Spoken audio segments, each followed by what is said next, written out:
Bendito sea nuestro Padre, porque una vez más estamos aquí esta noche, estamos con toda alegría, con toda felicidad, porque estar en la casa de oración es como dice el Salmo: yo me alegré con los que decían, a la casa de Jehová iremos. Así que, hermanos, dichosos de nosotros, felices de nosotros. Yo creo que el mundo no puede comprender nuestra felicidad, porque es una felicidad espiritual. Ya no es la felicidad de la carne, del placer, de la concupiscencia. No, hermanos, ahora es un placer espiritual, la comunión íntima con nuestro Creador, con nuestro Dios. Así que bendito sea Dios, bendito sea su nombre. Si todos los días pudiésemos hacer culto por las noches, qué hermoso sería. La iglesia primitiva así lo hizo. Dice que todos los días se reunían, compartían el pan juntamente. ¡Qué felicidad! ¡Qué dicha tan preciosa! Bueno, hermanos, así que vamos a aprovechar el tiempo. Esta ocasión, hermanos, vamos a tomar un tema simbólico del Antiguo Testamento, porque vamos a basarnos en lo que dice Romanos capítulo 15 y versículo 4. Esta es la introducción a nuestro tema, y enseguida damos el nombre de nuestro tema. Romanos en el capítulo 15 y verso 4, dijo el apóstol San Pablo de esta manera. Romanos capítulo 15, verso 4 dice: porque las cosas que antes fueron escritas para nuestra enseñanza fueron escritas. Así que el Viejo Testamento, que se inició en el año 1513 aproximadamente, según la cronología del Nuevo Mundo, hermanos, no es una palabra que ya haya caducado. El Antiguo Testamento no es para tirarlo al cesto de la basura, porque Jesucristo dijo: cielo y tierra pasarán, mas mi palabra no pasará. Esta permanecerá para siempre.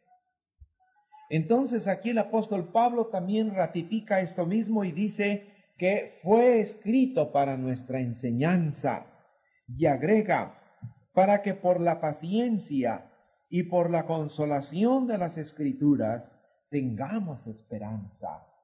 Así que la palabra de Dios es viva, siempre es fresca, siempre es como una fuente inagotable, hermanos, más hermosa que las cataratas del Iguazú, más hermosas que las cataratas del Niágara, más hermosa que cualquier fuente. Sí, la palabra de Dios es un agua cristalina inagotable. Así que el apóstol dice que fue escrito para nuestra enseñanza. Entonces, tenemos 39 libros en el Antiguo Testamento. Hermanos, ¿cuándo nos vamos a morir y no acabamos de meditar toda la Biblia? Por eso aprovechemos esta noche. Vamos a analizar algo de lo que fue escrito acá en la Sagrada Escritura. Resulta, hermanos, que todo lo que fue escrito en la palabra de Dios en el Antiguo Testamento o era un tipo de Cristo o era una figura de Cristo, pero todo, absolutamente todo, en las páginas de oro están señalando al Hijo de Dios, porque el centro de la palabra revelada es el plan de salvación. Dios lo que quiere del hombre es nuestra salvación, nuestra felicidad radiante, nuestra dicha, nuestra paz, y eso solo lo ha logrado nuestro Dios a través del plan de salvación. Así que en la Biblia no vamos a buscar otra cosa, no vamos a buscar misterios esotéricos, misterios profundísimos. No, hermanos, la Sagrada Escritura es clara, es llana, es enfática, tiene una luz meridiana, de tal manera que no tiene reglas de hermenéutica profundas que no sepamos nosotros discernir. No, la palabra es sencilla si nosotros realmente queremos entenderla. Busquemos siempre en la Biblia a Jesucristo y no tendrá problema usted para comprender la palabra de Dios. Bueno, entonces nuestro tema se intitula esta noche El candelero de oro. Es algo que está escrito en la Biblia. Yo les vengo a hablar lo que está escrito en la Biblia. Cosas viejísimas, viejísimas, que usted las habrá leído Muchas veces, hermano, pero lo que no sé es si usted lo habrá estudiado así minuciosamente. Entonces, hermanos, pongamos nuestra parte, usted la suya, yo la mía, y Dios su bendita iluminación. Abramos la Biblia en Éxodo capítulo 25, verso 31. Éxodo 25, verso 31. Dice a la letra, hermanos, traten de imaginarse lo que van a ir leyendo, traten de imaginárselo, usen de su imaginación. Dice Éxodo 25, 31, le dice Jehová a Moisés, harás además un candelero de oro puro. Imagínenselo, un candelero de oro puro, purísimo. Labrado a martillo se hará el candelero. Imagínenselo labrado a martillo. Qué obra tan perfecta. Su pie, su caña, sus copas, sus manzanas, sus flores serán de lo mismo, todo de oro. Verso 32. Saldrán 6 brazos de sus lados. 6 brazos salen de sus lados. 3 brazos del candelero del un lado suyo y 3 brazos del candelero del otro su lado. 3 acá, son 6. Y el del medio, ¿cuántos son? 7. 7 brazos prácticamente tenía este candelero. Y como su nombre lo dice, es candelero. Sirve para iluminar. Bueno, vamos a adelantar leyendo de una vez el versículo 37, porque los otros versos describen sus copas, etcétera. Pero vamos a ver el verso 37. Y hacerle a 7 candilejas, las cuales encenderás para que alumbren a la parte de su delantera. Entonces el candelero tenía como propósito iluminar hacia adelante. Es obvio que si es para iluminar, como esta lámpara tiene que encenderse de noche y no de día. Así que el candelero se encendía de noche, como lo vamos a analizar. Agrega el versículo 38 hasta el 40. También sus despabiladeras y sus platillos de oro puro, todo de oro puro. De un talento de oro fino lo harás con todos sus vasos. Y mira, le dice Jehová a Moisés, y mira, hazlos conforme a su modelo que te ha sido mostrado en el monte.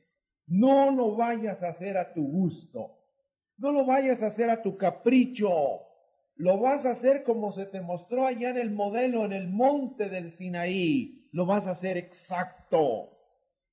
Qué memoria la que tendría Moisés, ¿verdad? Porque vio el modelo, una de dos, o él copió y era un magnífico dibujante, o tenía una memoria que Dios le había dado que aquí se le grabó y hermanos ordenó hacerlo exactamente como él lo tenía en su mente. ¡Qué maravilla! Este es el tipo que vamos a analizar. Este candelero es tipo de la obra de Cristo. Es tipo de la obra de redención. Todos los muebles que estaban en el santuario israelita señalaban la obra redentora de Jesucristo.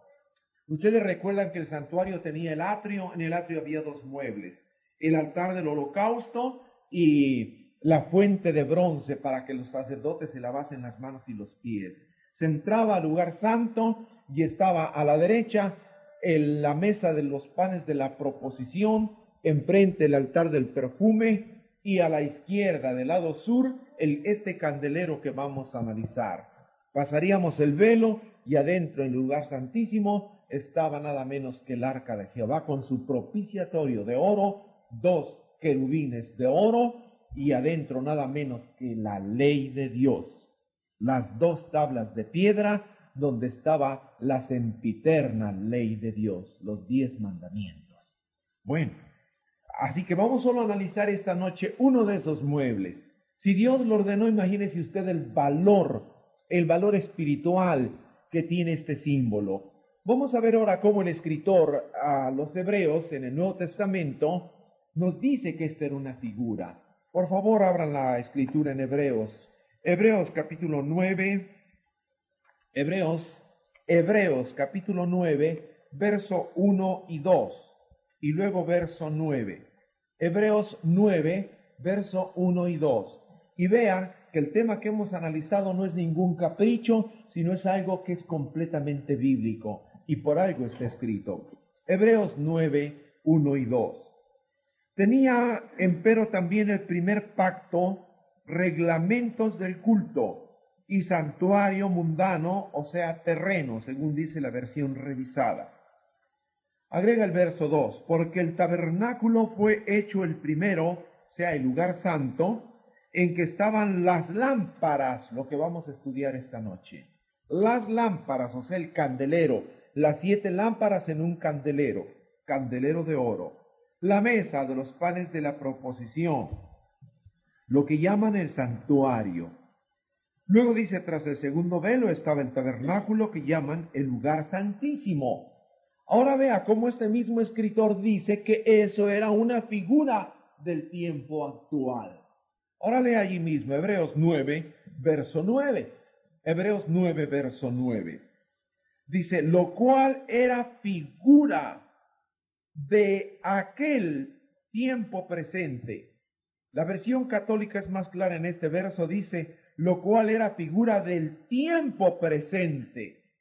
Lo cual era figura del tiempo presente. Entonces, aquellos muebles eran figura del tiempo presente, de la gracia de Jesucristo, del Evangelio de Dios. Agrega, figura del tiempo presente, en el cual se ofrecían en aquel entonces presentes sacrificios que no podían hacer perfecto cuanto a la conciencia al que servía con ellos. Así que todo aquello fue figura que no pudo hacer perfecto a aquellos que estaban oficiando en aquellos muebles. Pero todo eso era un tipo de lo que Cristo vendría a realizar. Ahora, ¿qué representa el candelero? ¿Figura de qué es? Vamos a dejar que sea la misma Biblia. Dejemos que la misma Biblia se interprete, hermanos. La misma Biblia se va a interpretar. Muy bien. Entonces preguntamos, ¿qué simboliza?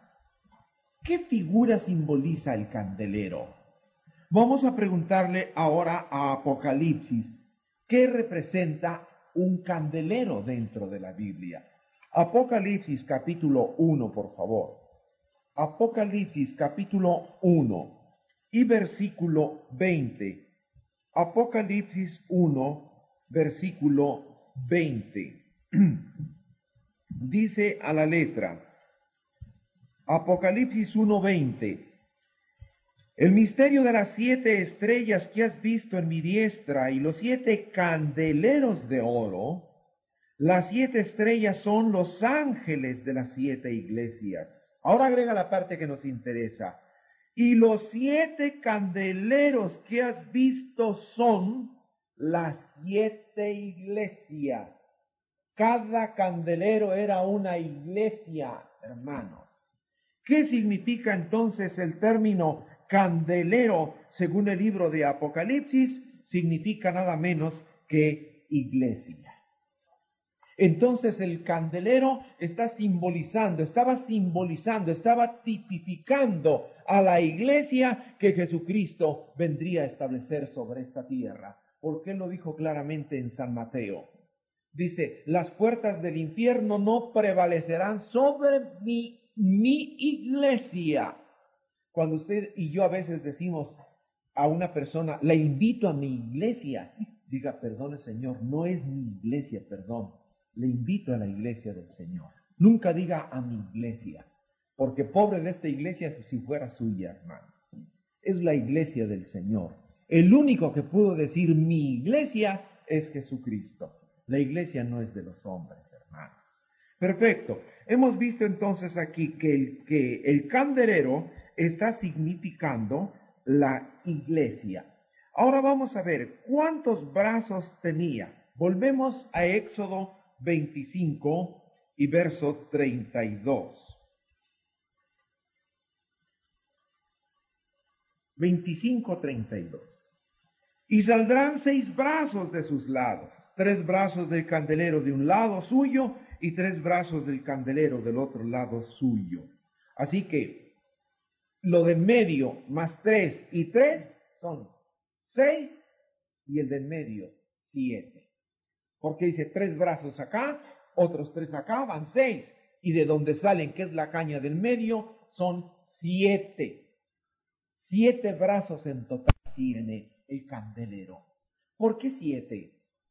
Aquí entra la gematría divina, no la geometría, sino la gematría. Gematría, dentro de la teología, hermanos, significa la interpretación de los números. En la Biblia se habla mucho del 40, el 40 tiene un significado, se habla mucho del 12, se habla mucho del 7. Aquí vemos el 7 y dice 7 brazos. No es porque Dios quiso caprichosamente poner 7, sino que tiene un significado el número 7, hermanos. Entonces, ¿por qué 7? Veamos ahora si el candelero significa la iglesia. ¿Por qué tiene 7 brazos? Apocalipsis capítulo 1 y versículo 11, ¿de qué nos habla? Apocalipsis capítulo 1 y versículo 11, dice así. Y que decía, yo soy el alfa y omega, el primero y el último. Escribe en un libro lo que ves y envíalo. Ahora miren, a las, ¿cuántas iglesias? A las 7 iglesias que están en Asia. 7, ¿por qué no fueron 8? ¿Por qué no fueron 6? Sino 7. ¿Por qué no fueron, hermanos, 6 brazos nada más en total, u 8, sino 7? Aquí está precisamente la gematría divina, hermanos. Porque eran las 7 iglesias de Asia que en el libro de Revelación estaban, hermanos, profetizando las 7 épocas de la iglesia del Señor. Las 7 épocas desde que Cristo vino hasta que Él vuelva, la iglesia ha atravesado por 7 periodos, hermanos. Y aquí lo dice Éfeso, que significa deseable, la época apostólica. Esmirna, la época de la mirra, de la amargura, de la persecución. Pérgamo, altiva y exaltada, cuando la iglesia ya pasó de la persecución, de la pobreza, cuando Constantino se convierte al pseudocristianismo, apoya, hermanos, a un pseudocristianismo, pero a la vez el cristianismo se favoreció y entonces la iglesia se enalteció y apostató en Roma. Desde este tiempo de Pérgamo, la iglesia de Roma apostata. Bueno, y luego dice Tiatira y Sardis, Filadelfia y la Odisea. Entonces aquí están las 7 épocas en que la iglesia del Señor ha atravesado. Eso significan los 7 brazos del candelero, hermanos. Ahora, ¿de qué estaba hecho? Vamos a ver ahora sus características. Volvamos a Éxodo, por favor, capítulo 25. Éxodo, capítulo 25. Y verso 39, Éxodo 25, 39, dice así, vamos a ver de qué estaba hecho. Tenemos que ser muy minuciosos para interpretar la escritura. Dice, Éxodo 25, 39, de un talento de oro fino lo harás. De un talento de oro, pero de oro fino y de un solo talento. Tenía que ser de una sola pieza y tenía que ser de un oro fino, como el oro de Ofir que nos habla la Biblia, que era finísimo el oro. Perfecto. ¿Qué significa este oro? Si el candelero es la iglesia, si sus 7 brazos son las 7 épocas, ahora estamos viendo su estructura. Su estructura es oro y oro fino. La iglesia está formada de oro y de oro fino. ¿Sabe usted qué significa este oro? El libro de Job nos lo da a entender. Vamos a ver el libro de Job. En el capítulo 23, Job, en el capítulo 23, vamos a ver, hermanos, Job capítulo 23 y versículo 10. Pongámosle atención, aquí está hablando Job, porque en el libro de Job no siempre habla Job, a veces habla Elifaz, a veces habla Bildad, pero aquí en el capítulo 23 está hablando Job. Y dice 23, verso 10. Mas él conoció mi camino, dice Job. Y acuérdense que Job decía, no hay otro como Job, recto, temeroso, apartado del mal. Fíjense bien quién era Job. Y Job dice, mas él conoció mi camino, ese camino de rectitud que tenía Job. Probaráme y saldré como oro. ¿Qué era entonces Job para Dios? Era oro, hermanos. Y lo probó. Y esa prueba tremenda que tuvo Job salió como oro. Y dice que las bendiciones postreras de Dios para Job fueron, hermanos, triplicadas tremendamente. ¿Por qué? Porque los justos, los verdaderos hijos de Dios, son como oro. Y la iglesia del Señor, no mi iglesia ni la suya, sino la iglesia del Señor, está conformada, está hecha de oro puro, de oro fino, que representa, hermanos, a verdaderos hijos de Dios. Hermanos, la iglesia del Señor, solo el Señor la conoce. Solo Él sabe. De los que estamos aquí, hermanos, solo Él sabe quién es de oro. Solo el Señor sabe qué persona, qué hermana y qué hermano realmente es como Job, que al ser probado sale como oro. Ese es el que conforma a la iglesia del Señor. Es aquel que realmente siendo probado resulta ser oro. Ese es el que conforma el candelero. Primera de Pedro, hermanos, ratifica esto mismo en el capítulo 4. Primera de Pedro, capítulo 4. Veamos qué dice el apóstol Pedro. Está de acuerdo con nosotros en esto mismo. Y dice Primera de Pedro en el capítulo 4. Dice el verso 12. Carísimos, no os maravilléis, dice carísimos. ¿Qué significa el término carísimo? Que es caro, que vale mucho. ¿Y qué es lo que más vale de los metales? ¿No es el oro? Entonces sí, por eso dice Pedro, carísimos, ustedes son carísimos, porque ¿qué valemos? No valemos la sangre de Cristo. ¿Y cuánto vale la sangre de Cristo? Hermanos, no vale septillones. No, eso no es nada. No hay valor, no hay cálculo. Por eso dice Pedro, carísimos. ¿Qué más? No os maravilléis cuando sois examinados por fuego, lo cual se hace para vuestra prueba. Quiere decir entonces que los verdaderos conformadores de la iglesia del Señor, que solo el Señor conoce quiénes son aquellas personas, mujeres y hombres temerosos, amantes de Dios, que siendo probados por vicisitudes múltiples, logran pasar esa prueba y siempre adoran a su Dios. Ese es el oro con el cual está formada la iglesia. Entonces no son las paredes lo que vale, no es el templo lujosísimo que uno pueda edificar. No que estemos en contra que edifique, no está bien que... Pero el valor está acá adentro, hermanos, estos corazones. Entonces piense, usted está saliendo avante en sus pruebas, hermana, hermano. Usted soporta el fuego de la vicisitud y del contratiempo. Usted puede beber la copa ciaga con una sonrisa en los labios y con la antorcha encendida en su corazón.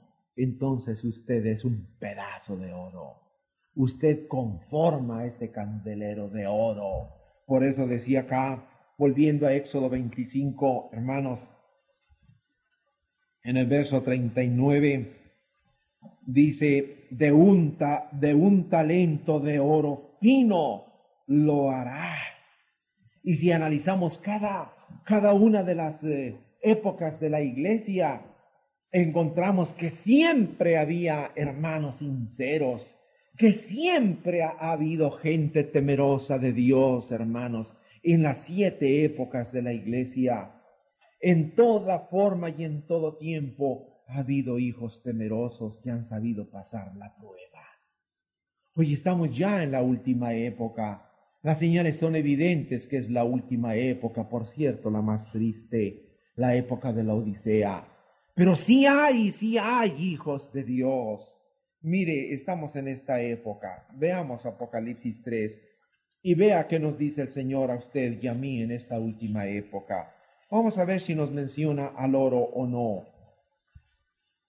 Dice Apocalipsis en el capítulo 3, versículo 18, le dice a la Odisea, dice a la letra, yo te amonesto que de mí compres oro afinado en fuego para que seas hecho rico. Mire la invitación de nuestro Dios. Compra oro fino. Hazte oro, hermano querido. Las pruebas que estás pasando, sopórtalas. Resístelas. Con lágrimas, quizá bebiendo tus lágrimas, pero sopórtalas para que seas realmente el candelero de oro delante del Señor. Qué hermoso es cuando vemos a la hermana sufrir y al hermano sufrir pacientemente, sin protestar, doblando su rodilla, buscando el rostro de Dios.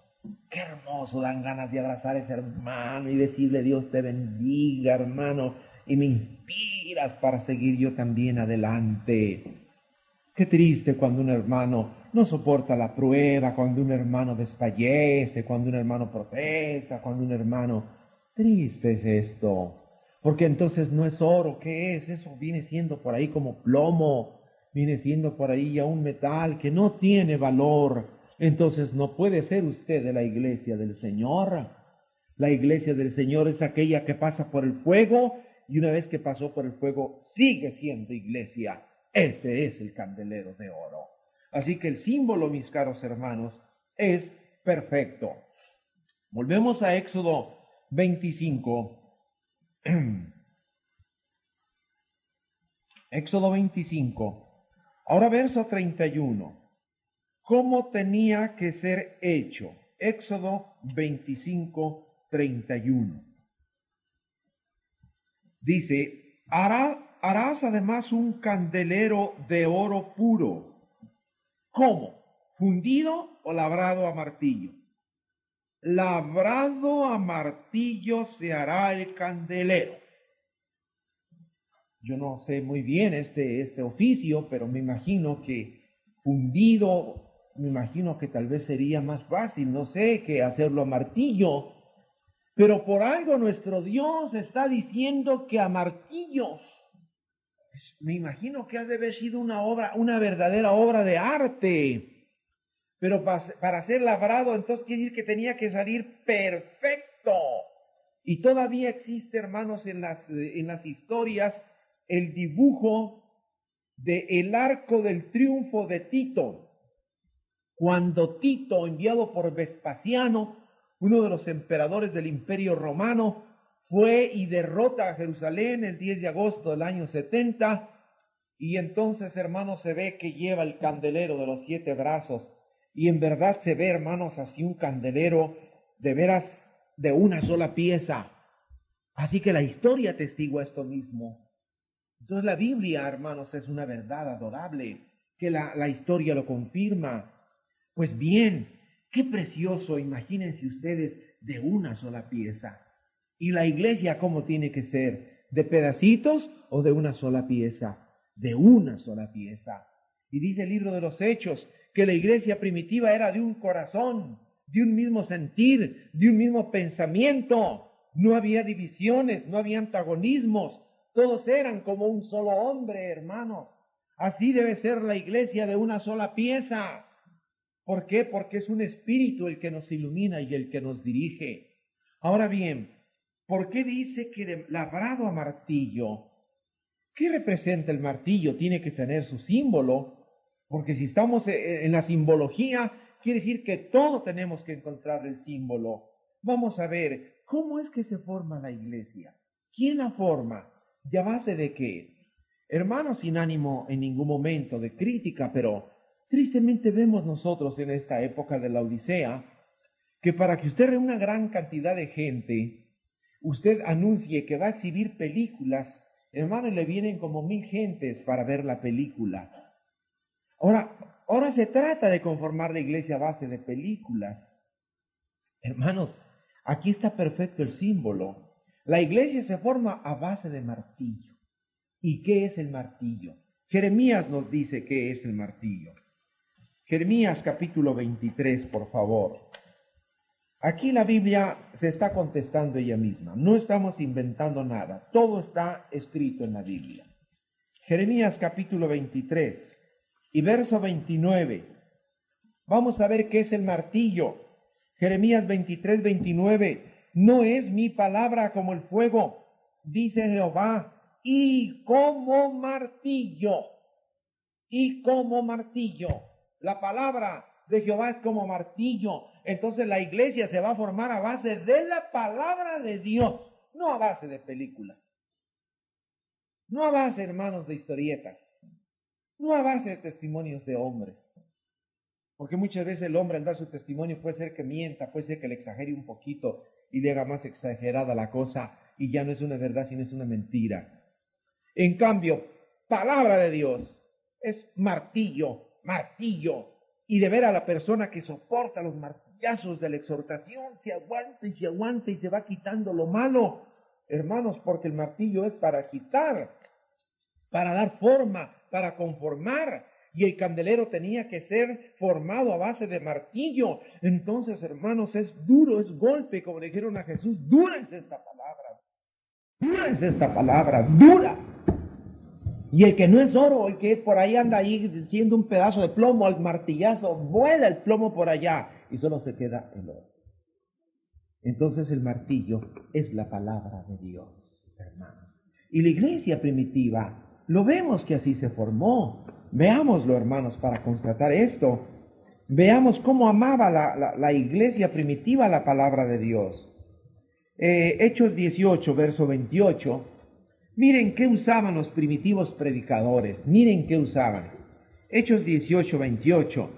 Porque con gran vehemencia, o sea, con gran insistencia, convencía públicamente a los judíos, mostrando por las Escrituras que Jesús era el Cristo. ¿Con qué predicaba Apolos? Con las Escrituras que Jesucristo era el Cristo, era el Mesías. Sí, con la palabra, con el martillo. Aquí mismo Hechos 17:11. Hechos 17:11 dice: y fueron estos más nobles que los que estaban en Tesalónica, pues recibieron la palabra, oiga, la palabra de Dios con toda solicitud. ¿Se conformaban solo con oírla? No, escudriñando. ¿Cada 8 días? ¿Cada sábado? No, cada día las Escrituras. Si estas cosas eran así. ¡Qué precioso! La verdadera iglesia, el verdadero cristiano, el verdadero convertido, es aquel que está sobre la Biblia todos los días, aunque sea leyendo un verso, pero está sobre la Biblia. Si usted las personas que agarran la Biblia todo el sábado para venir al culto, hermano, o un día a la semana para ir a su culto, y después se olvidó de la Biblia porque qué aburrida la Biblia, ¿quién sabe? ¿Quién sabe si seamos el candelero de oro? Aquí dice que todos los días, hermanos, estaban sobre la Escritura. Así es entonces el candelero, labrado a martillo, con la palabra de Dios. Entonces se va haciendo conciencia en cada hermano, en cada hermana, en cada persona, se va haciendo conciencia, pero bíblica. Entonces un pastor que se para acá tiene que hablar de la Biblia. Si no va a manejar la Biblia, mejor que se siente. Porque no va a formar un verdadero candelero de oro. No va a formar la iglesia del Señor. Va a formar un grupo, claro. ¿Y cuántos grupos hay? Muchos. Pero es posible que muchos grupos sean un simple club social o deportivo para entretener. Pero que sean el candelero de oro. Es posible que no. Ahora es posible que nosotros también estemos incurriendo en ese error. Así que analicémonos.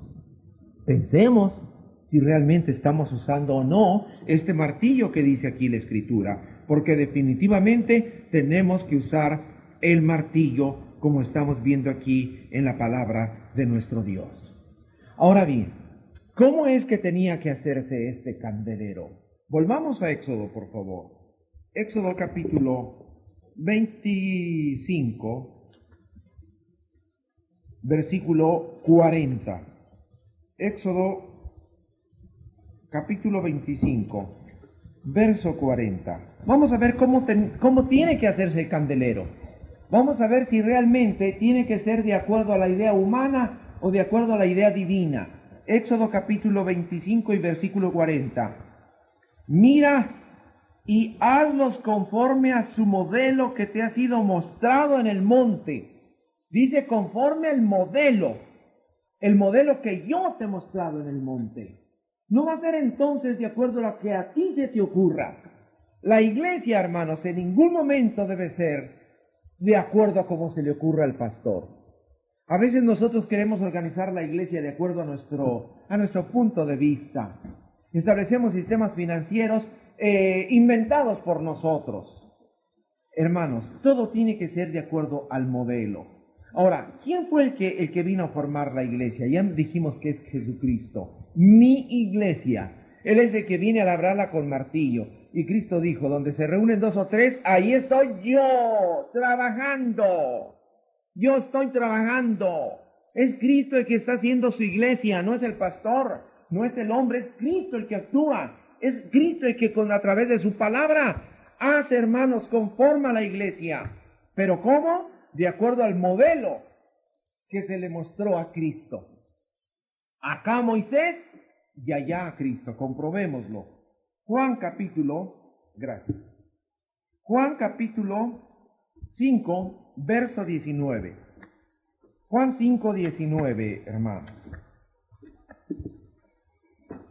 Vamos a ver Juan 5, 19, ¿qué dice la Escritura?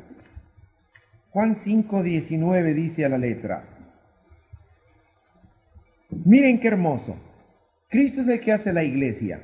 ¿Cómo?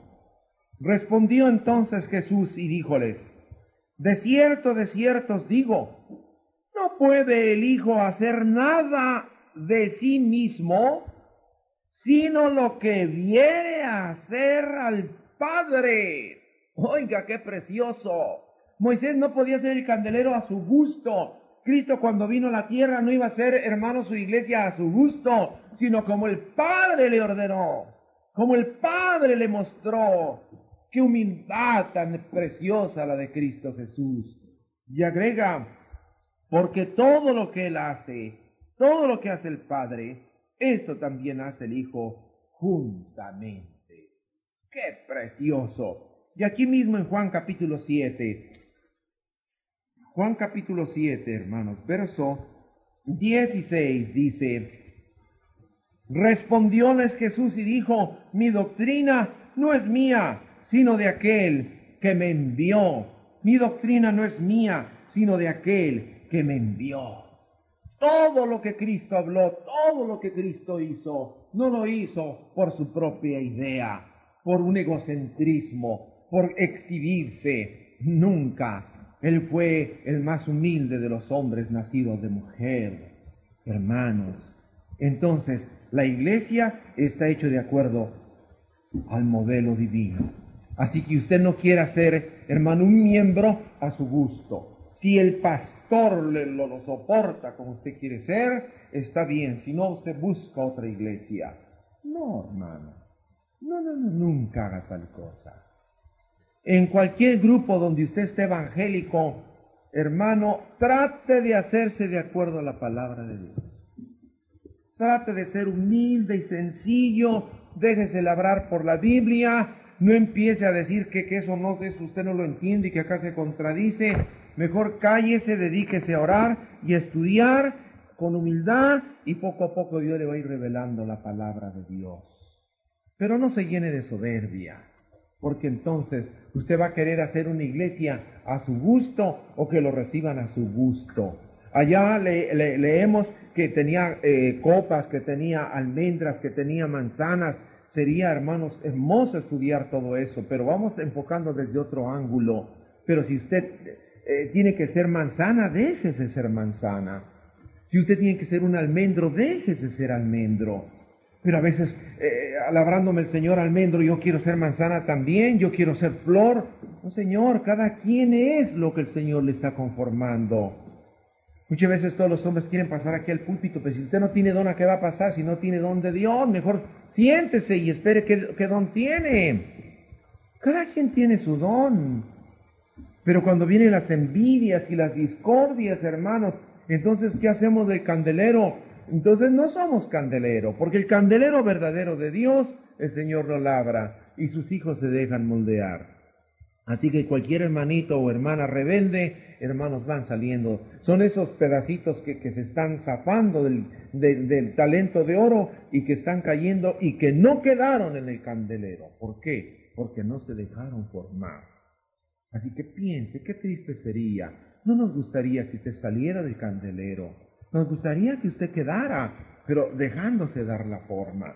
Así que ya hemos visto entonces que tenía que hacer de acuerdo al modelo. Muy bien. Ahora, este candelero, hermanos, ustedes saben, si dejamos esta lámpara aquí, pues se empolva, ¿no es cierto? El púlpito se empolva y todo se ensucia. ¿Cuánto más el santuario que iban caminando en el desierto se empolvaría? ¿Cómo tenía que estar el candelero? Dios no es un Dios de suciedad. Dios es un Dios de limpieza. A Dios le gusta la gente limpia. A veces la gente se equivoca y cree que al entrar del Evangelio ya vamos a andar todos mugrosos, todos sucios, todo. No, Señor, al contrario. Dios es amante de lo bello, Dios es amante de lo limpio.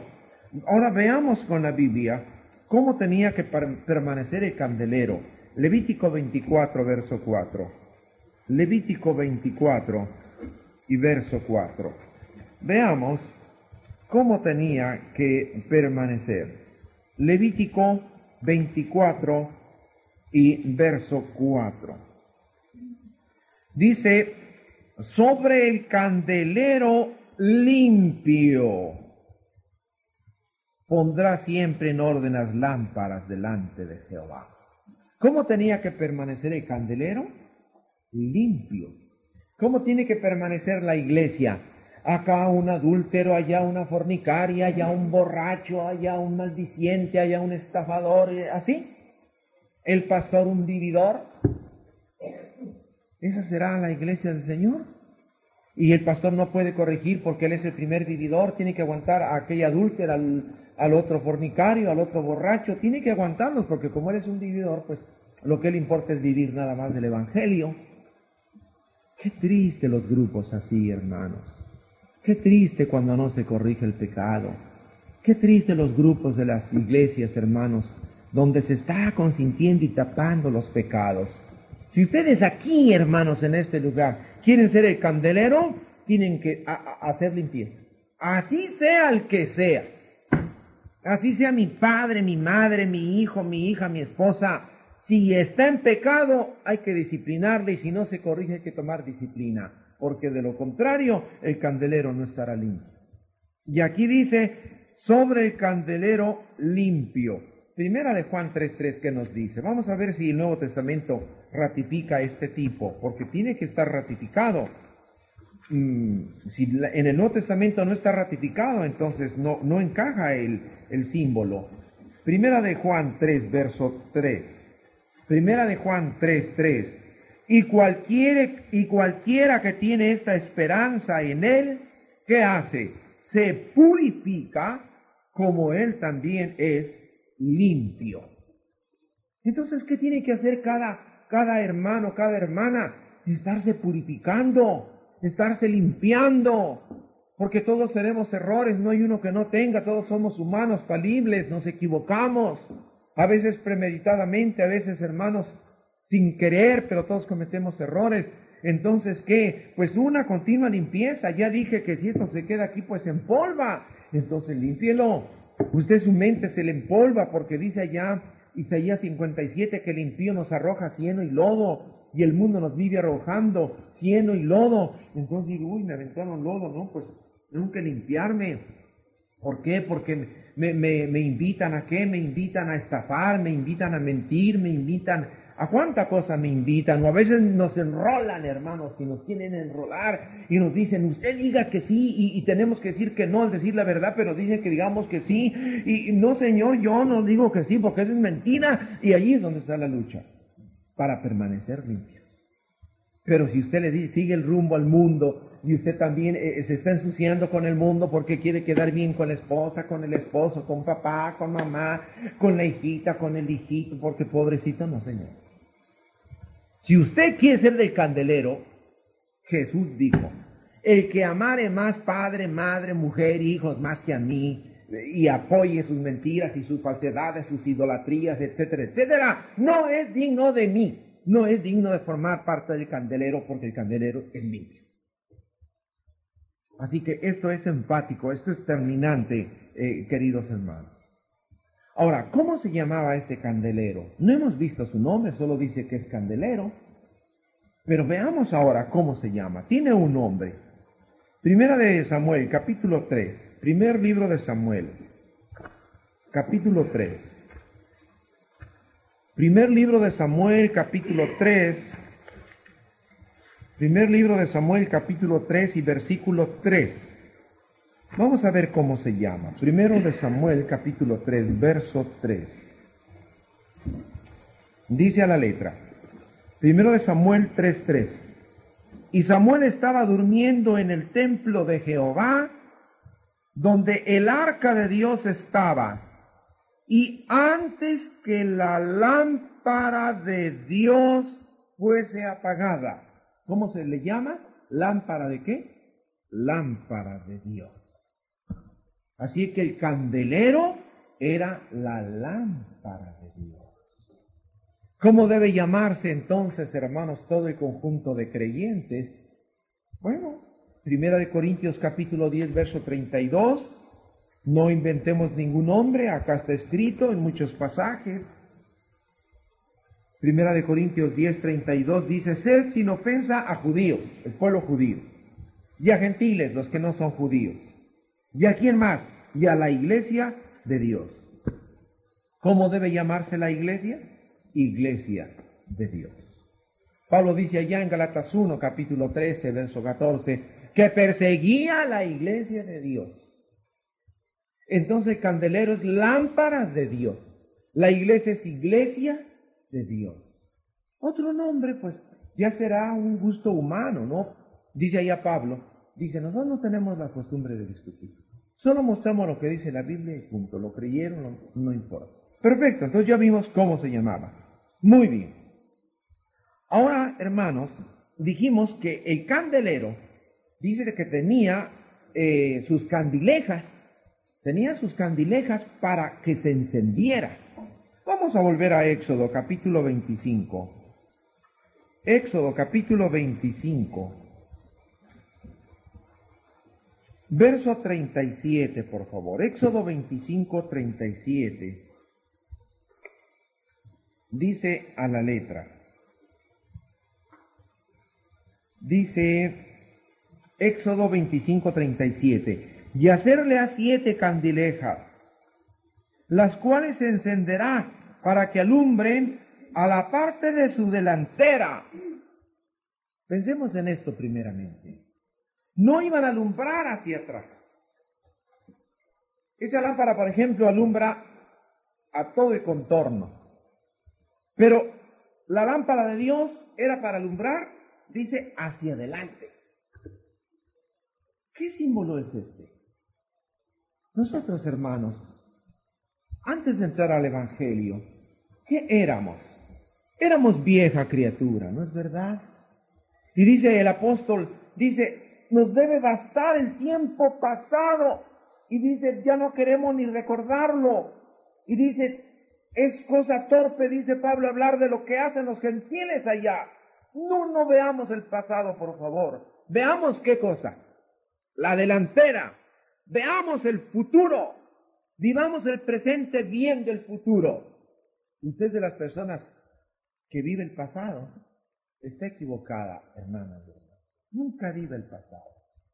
Usted vive recordando lo que pasó hace 5, 10 años, 14, 15 años atrás y recuerde, ¿para qué? Si eso ya pasó, eso ya déjalo en el álbum del recuerdo. Vive el hoy, viendo el mañana. Aquí dice, se encenderá para que alumbre allá adelante la nueva criatura. Eso es lo importante. ¿Cuántas de las veces el que peina canas, por ejemplo, fracasó en su matrimonio? Y como él es un triste, amargado, un esposo amargado, se va a casar un joven, le dice, tenga cuidado porque el matrimonio es horroroso. ¿Por qué lo amarga? Ese es egoísmo. Cállese la boca, fue amargo para usted, pero para el joven puede ser una felicidad. ¿Por qué le mete miedo a las pobres señoritas de que, cuidado con el matrimonio, dice la señora, como ha sufrido mucho, cuidado porque mira, vas a sufrir como yo he sufrido, ¿no? A lo mejor usted sufrió porque usted quiso sufrir. Y les metemos amargura y pesimismo. El matrimonio es lindo, cásense, sean felices, disfruten, es lo más lindo. Yo tengo 22 años de casado y parece que me casé ayer.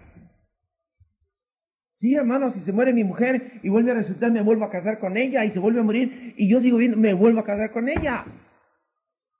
Pero, hermanos, el que fracasa en el matrimonio le mete cizaña. ¿Por qué? Porque vive en el pasado. Y la gente con rencor, con odio. No, señor, aquí dice, alumbre para adelante, vea para adelante, vamos, olvide aquello. Porque el candelero para eso es, para las nuevas criaturas. Bueno, dice que tiene, ¿cuántas candilejas? 7 candilejas. 7 candilejas.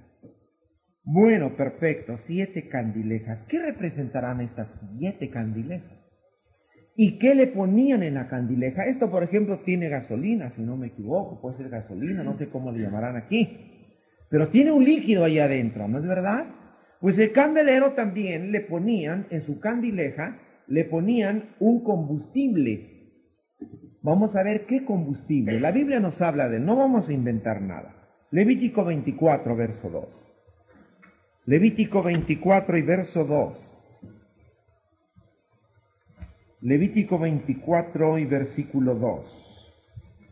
Dice a la letra: manda a los hijos de Israel que te traigan aceite de olivas claro, molido. ¿Para qué? Para la luminaria, para hacer arder las lámparas de continuo. ¿Cuál era el combustible? ¿Aceite de qué? De olivas. Aceite de olivas, claro, purísimo.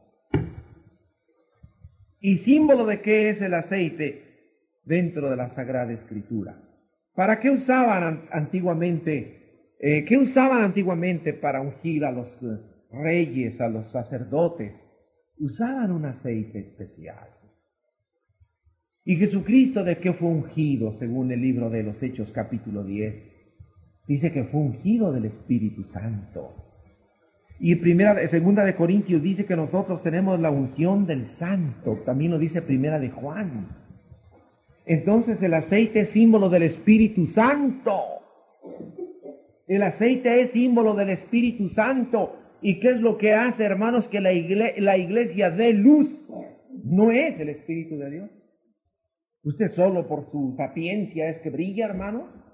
¿Usted sola, hermana, por su vasta experiencia? No, nosotros solos no somos más que un candelero apagado. Por eso Jesucristo dijo: no os dejaré huérfanos, enviaré el Consolador para que esté con vosotros. ¿Y el Espíritu de Dios? Hermanos, yo sin el Espíritu de Dios, yo no me paro jamás. Yo no quiero ser nada sin el Espíritu de Dios. Yo me humillo, no abro ni los ojos. Porque ¿qué es el hombre? No es nada más que una basura, soplo que va y no vuelve. Gusano, dice el libro de Job. El Salmo dice allá que somos menos que la nada. Entonces, ¿qué es lo que hace que la iglesia dé luz si no es el Espíritu Santo, hermanos? Bendito sea Dios por esto. Y tenemos el Espíritu de Dios. La tenemos, gracias a Dios. Hay muchos dones. Hay muchos dones, dijo Pablo. ¿Son todos apóstoles? No. ¿Son todos profetas? No. ¿Hablan todos en lenguas? No. ¿Interpretan todos? No. Entonces, cada quien tiene su don. Nosotros no vamos a criticar a nadie, pero cada quien tiene su don. Nosotros queremos tener un don del Espíritu Santo. Nosotros creemos en el Espíritu de Dios, bendito sea nuestro Dios, lo sentimos y creemos estar dando fruto del Espíritu Santo, hermanos. Ahora, dice 7 candilejas. 7. Y si son 7, resulta que el Espíritu Santo es uno, ¿no? Entonces, ¿cómo hacemos ahora? Ante esto, porque dice que son 7 candilejas y el Espíritu Santo solo es uno. Hermanos, no. El Espíritu de Dios no es uno. Dios tiene 7 espíritus. Vamos a comprobarlo con la palabra de Dios. Apocalipsis capítulo 4, verso 5. Apocalipsis capítulo 4, verso 5. Veamos Apocalipsis capítulo 4 y versículo 5. Dice así, Apocalipsis 4, 5. Y del trono salían relámpagos y truenos y voces, y 7 lámparas, oiga esto, y 7 lámparas de fuego estaban ardiendo delante del trono, las cuales son los 7 espíritus de Dios. Los 7 espíritus de Dios. Entonces Dios tiene 7 espíritus. ¿Qué significa el número 7? Perfección. Eso significa el número 7. Entonces Dios tiene perfección de espíritu. Tiene 7 espíritus. ¿Y esos 7 espíritus dónde están? ¿Allá con Dios? No. Él los envió a la tierra. Capítulo 5 y versículo 6. Apocalipsis 5, verso 6 dice, y miré, y aquí en medio del trono y de los 4 animales y en medio de los ancianos estaba un cordero como inmolado que tenía 7 cuernos y ¿qué más? Y 7 ojos, que son ¿qué? Los 7 espíritus de Dios enviados. ¿A dónde?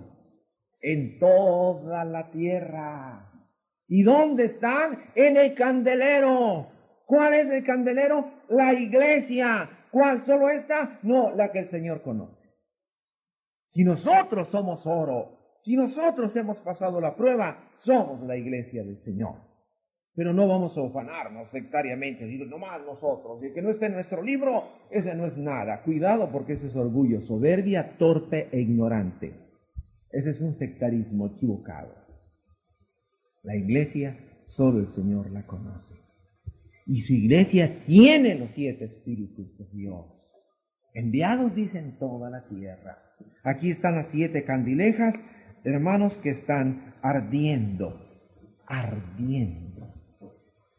Y, hermanos, ¿cuándo dijimos que se encendía el candelero? ¿De día o de noche? Éxodo 30, verso 8. Éxodo 30, verso 8. Éxodo 30, versículo 8, vamos a ver qué nos dice. Éxodo 30, verso 8. Y cuando Aarón encenderá las lámparas al anochecer. En la noche las encendía. Entonces, el lugar santo del tabernáculo de Dios nunca estaba en tinieblas. Había 7 lámparas que iluminaban el santuario de Dios. Nunca hay tinieblas en el templo de Dios. Dios es luz. Dios no ama las tinieblas. Dios ama la luz. Él mismo es luz. Entonces puso ese símbolo. Entonces en la noche, hermanos, estaba el candelero, la lámpara de Dios encendida. ¿Cómo está el mundo hoy, de día o de noche? Espiritualmente hablando, de noche. ¿Qué tiene que estar encendido? El candelero. ¿Quién es el candelero? La iglesia en sus 7 épocas. Usted es luz. Jesucristo dijo, vosotros sois la luz del mundo. Una lámpara no se enciende y se pone debajo del almud, sino arriba. Y el candelero estaba puesto allí, hermanos, para que iluminara hacia adelante. Usted cuando le habla a una persona del Evangelio, ¿con qué objeto le habla? ¿De retrocederla o de adelantarla? ¿Quién es el que tiene que decir cuál es su iglesia? ¿El hombre o nuestro Señor? Es nuestro Señor. ¿Y cómo? Viéndonos que somos oro, viéndonos que somos como un Job, viendo que pasamos las pruebas, las vicisitudes, y los contratiempos. Así que la lámpara, dice aquí, hermanos, encendida de noche. Así que estamos ardiendo continuamente. La lámpara ardiendo de noche, toda la noche. Y esta noche, hermanos, dice que a medianoche se oirá el clamor. El esposo viene, salid a recibirle. Y dice que las fatuas, ¿qué les había pasado? No tenían aceite, no tenían Espíritu Santo, y entonces corrieron, hermanos, porque a la mera hora no tenían Espíritu de Dios. Las prudentes, teniendo sus lámparas encendidas, corrieron a recibir al esposo. ¿Por qué? Porque eran luz. Hermanos, seamos luz. Y como dice Jeremías, que se convierta en ellos a ti, a tu luz que tú tienes, a tu luz. No a tu personalidad, no a tu credo, no, a la luz de la Biblia. Que eso es lo hermoso. Así que, hermanos, para terminar, ¿quién creen ustedes que encendían las lámparas? Vamos a ver a quién las encendía. Éxodo capítulo 27. Éxodo capítulo 27, verso 21. Éxodo 27, 21. En el tabernáculo del testimonio, afuera del velo que está delante del testimonio, las pondrá en orden a Aarón y sus hijos delante de Jehová desde la tarde hasta la mañana, como estatuto perpetuo de los hijos de Israel por sus generaciones. ¿Quiénes las ponían? Los sacerdotes, Aarón y sus hijos, pero ellos ya se murieron. ¿Qué somos nosotros ahora según 1 de Pedro capítulo 2? Somos sacerdotes espirituales. Lo dice Apocalipsis capítulo 1 también. Somos sacerdotes de Dios. Es a nosotros